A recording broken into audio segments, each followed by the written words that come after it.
Hey guys, Wade Willis here for Wade's Weeb Reviews, talking to you guys today about the final episode of Season 2 for Fruits Basket, episode 25, titled I'm Different Now.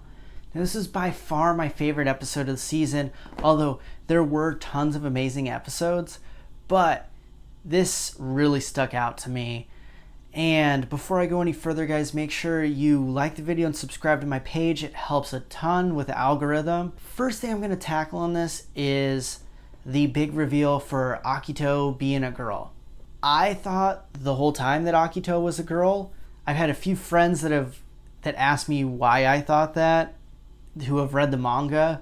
And I even had someone in comments last week ask me why. The reasons I thought before this were that first of all, her voice sounded feminine to me, and the voice actor was a female, but I know that a lot of times female voice actors do play male roles and sometimes even vice versa. The next thing was Akito's obsession with the male Zodiac characters in particular. She looked at them way more as possessions than the other Zodiac characters. And it's pretty obvious throughout that she cared way more about them than the female ones. And two, she mentioned in a previous episode that she hated women and talking about how basically evil women are and they're always trying to take her possessions and things like that.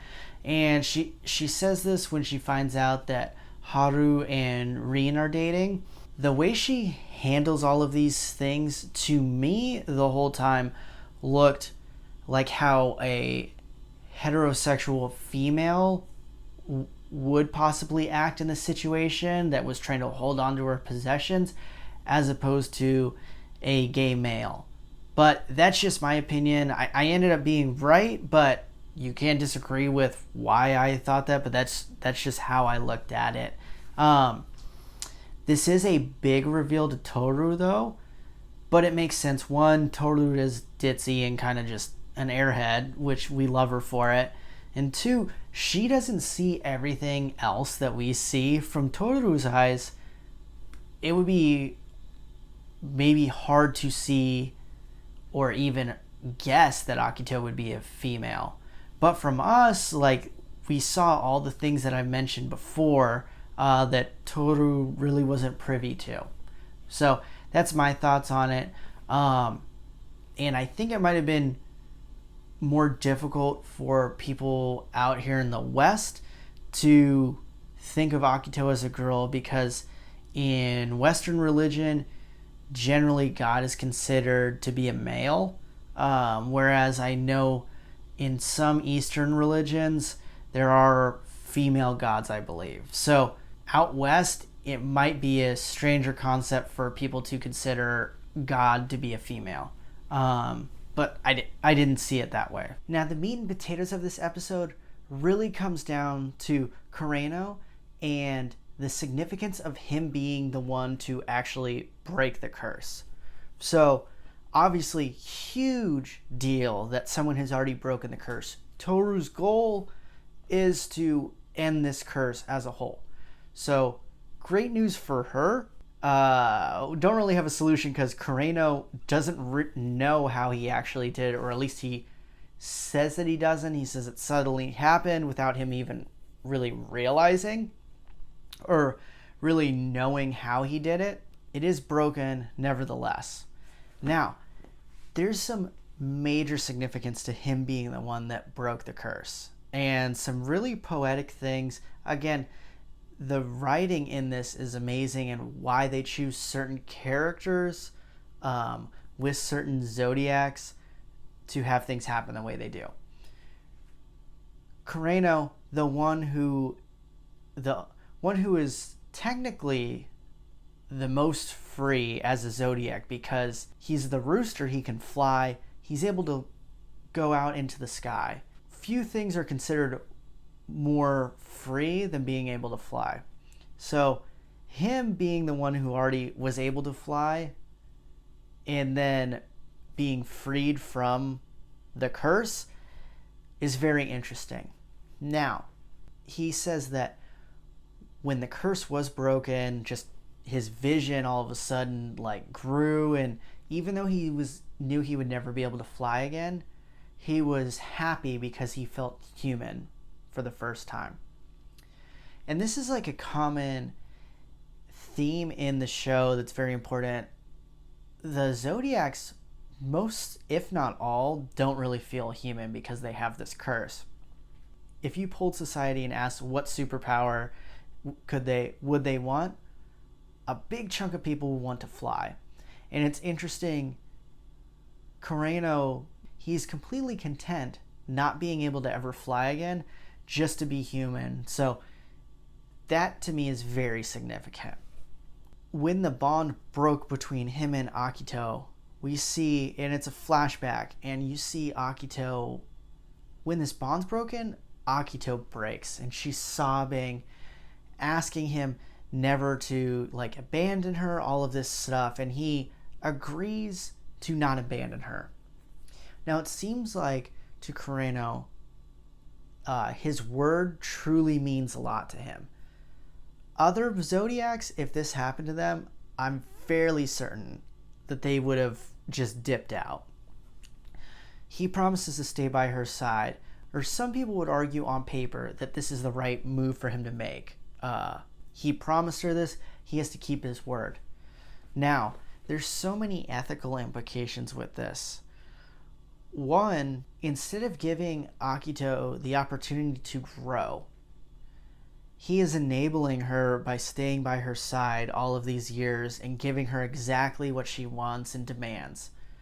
He's basically her crutch. Shigure even comments and says, it would have been better for you to end it then or end it now for Akito's sake. Now, you could look at this as the enabling factor, and you could look at this as, and I'm going to get into this a little bit later, but they say that God cannot live without the Zodiac members, and I'll discuss that later on, because that might be a different implication, in my opinion, with the theory I have. Another theme to me with this, and this is something that I feel like Kureno has, the other Zodiacs have it to a certain extent, but Kureno has it more than anyone. He's not even technically a Zodiac anymore. And to me, it seems like he kind of has Stockholm Syndrome, where Akito doesn't treat him well. He's literally in prison. He's not allowed to leave without her permission. And in this episode, he does leave without asking her, and Akito loses it and says like he's never left without permission. All the other Zodiacs follow her to a certain extent, but they kind of push back. Kureno, who actually isn't a Zodiac anymore, he just follows whatever she says. And really, he doesn't need to. She has no power over him. So, pretty interesting. And then another theme with him, not only with the importance of his word, but the importance of guilt as a factor on him. So not only did I feel like he felt guilt with having the bond broken with Akito, but also he says like he felt guilt because his curse was broken so easily, and all the other Zodiacs, there's others who really want it broken that are just trapped. So he felt guilt like that, and he lied all this time because he felt guilty for having his curse broken. So very interesting. Is it better to lie? Should he have just been straightforward with this?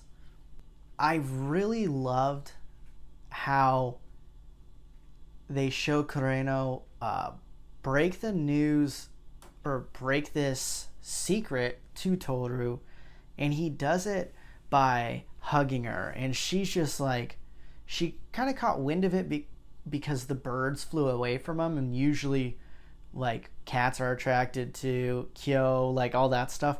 So she's like, why were they running away or flying away from him? So he hugs her to basically say, hey, I'm not a Zodiac anymore, the curse is broken. he tries to tell Toru, hey, like, Arisa's not really a big deal. I've only met her like 2 times. Me just ending things now, she'll eventually drift away from my memory. Which we as the viewer know is complete bullshit, because we saw earlier when he's talking, or when he's watching the play with Arisa as the prince, and she's doing her, impromptu monologue about how she wants him to like go after her and stuff. That scene was so touching, just seeing him watching it and trying to like grab at the screen at Arisa, and you see how much he really cares for her, but because of his word, because of his Stockholm syndrome, he feels like he can't leave Akito. So interesting, and it's just so heartbreaking seeing that scene. So we know he's full of crap, and then eventually he does open up saying, yeah, Arisa's the first person that he's been in love with, or that he's fallen in love with since he turned into a human. Again, bringing up the human aspect. 2 other important things I want to bring up that I think are going to be important, and maybe it's just me really reading into the story, but when Kureno, when the curse is broken, Akito like loses it, and she talks about like the distance in his eyes, and she's sobbing and really talking about the distance in his eyes and asking not to be abandoned. Now, if we remember the last episode, Yuki, she comments on Yuki's eyes, like what, like basically commenting on like why his eyes look like that, or something to that effect. And then she hits him for it. Now, I think this may be very significant. Maybe Yuki is on the cusp of being able to break free from the curse. The thing with Yuki is he's not going to come back to Akito. To me, and this is how I'm looking into it, again, I haven't read the manga, but I think she saw the same thing in Yuki's eyes that she saw in Kureno's eyes when the curse was broken. So I think it's going to be very significant. I could just be reading into it and they just put that as like a little like red herring to make us think that Yuki's going to break the curse, but I don't know. I feel like Yuki might be next. The way his character is, he seems the most comfortable in his own skin now out of basically all of the Zodiacs now. He doesn't need to have Akito in his life, and he doesn't want Akito in his life. So I think that's going to be pretty significant.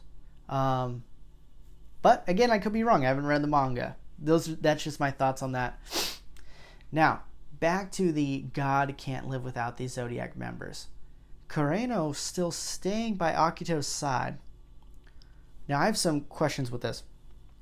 One, if he would have just left Akito, would the rooster have been reborn in someone else in the Soma family? And would this have made Akito possibly stronger by having, all of the Zodiacs accounted for?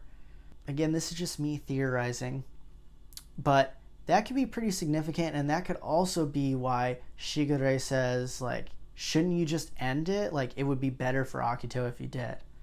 So she's grasping onto Kureno when maybe it would be in her best interest, not only because he's enabling her, but if he actually did leave, that she would be able to, or that the rooster would be reincarnated in someone else. Or possibly once the bond is broken, the rooster's gone forever, the rooster's done. That would be very interesting too. So overall, guys, this season was a masterpiece. I absolutely loved it. This is one of my favorite shows ever now, not even including things that aren't anime. So good. I cannot wait for season 3, and I hope it comes out on time. We have all this pandemic craziness going. I hope that it's not delayed, and I hope we get season 3 very soon. I might break and just read ahead in the manga because I love this story so much, but this anime is truly perfect. I love every character in it, and the writing, and just how deep they go into each character is truly fascinating. But I'd love to know what you guys think. I've loved doing these reviews for this show in particular. A lot of people are commenting and giving their thoughts, and it's been really fun having discussions. So I hope we can have some awesome discussion again for this episode. Thanks, guys. Hey guys, this is Wade Willis. Thanks for watching my video. Here's 2 other videos I think you might like, and don't forget to subscribe to my page.